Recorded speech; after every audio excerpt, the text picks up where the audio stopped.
Past history. This is really critical. You know, we all know, oh wow, you know, car accident in the past. Oh, I'd probably messed them up. Yeah, but they don't. Yeah, I was in a car accident in high school, but I wasn't hurt. How many of you ever seen that?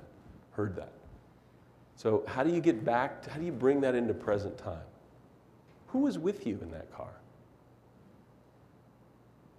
Were you scared? Heck yeah, I was scared.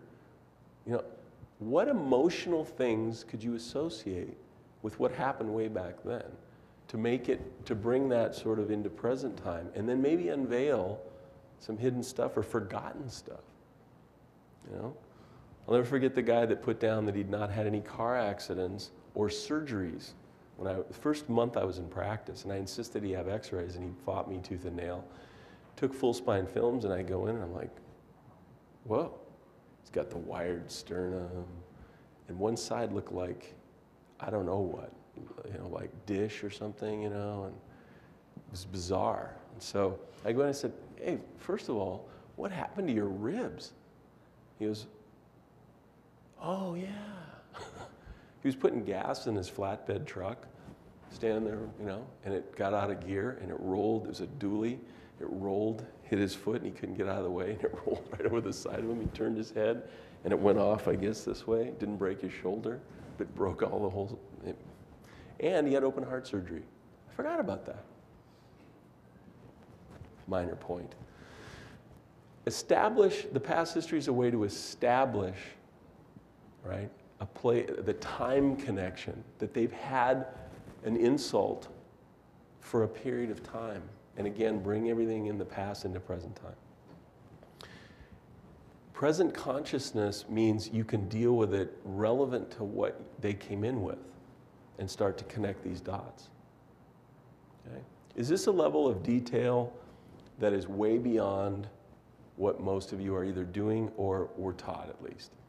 Probably. Can these things, these points make a difference? Combined, they're huge. How many of you are spending time, energy, and resources trying to help to change the world one person at a time? All of you. Is it worth taking it to this level? Review of systems. Okay? I want you to determine their general health right away if you can. They've had multiple, if they have gallbladder, they had an appendectomy, they've had a hysterectomy, what's their general health like? You know, use your brains for this. Do you need to have co-management? You know, I'd say the biggest thing I hear in the last year is I want to get more connected with GPs. I want to do more medical co-management. This is when it starts. Start to frame the discussion in a clinical manner and communicate it to the physician, the person's physician. If they don't have one, maybe you need to find someone for them to see. Help them with that. Are you going to be their doctor for the rest of their life? Do you think for a moment you're going to be the only doctor they ever see? What are the complicating factors? One of the worst things that I see is a system-based practice, meaning everybody gets 3 days a week of care for 4 weeks if they're in pain, and then we release them, or they get 9 weeks and we re-x-ray. No basis for clinical variation, right? What are the complicating factors? Can a diabetic smoker on Lipitor that's 50 pounds overweight and deconditioned be treated the same as somebody who is, you know, fit at 28? No. Why should they have the exact same treatment plan? Why should your report of findings be the same for each person? Why should you? It shouldn't.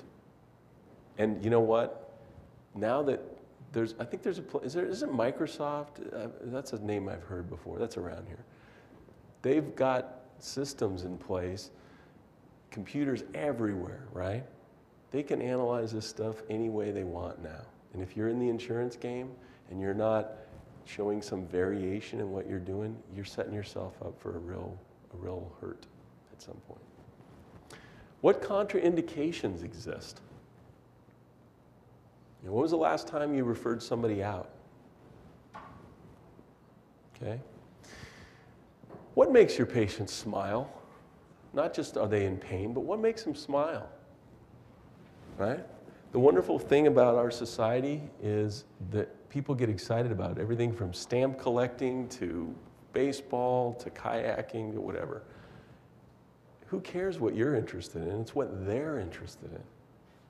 And how their original chief complaint and their present condition affects their ability to do the stuff that they really love doing. And perhaps the stuff they must do.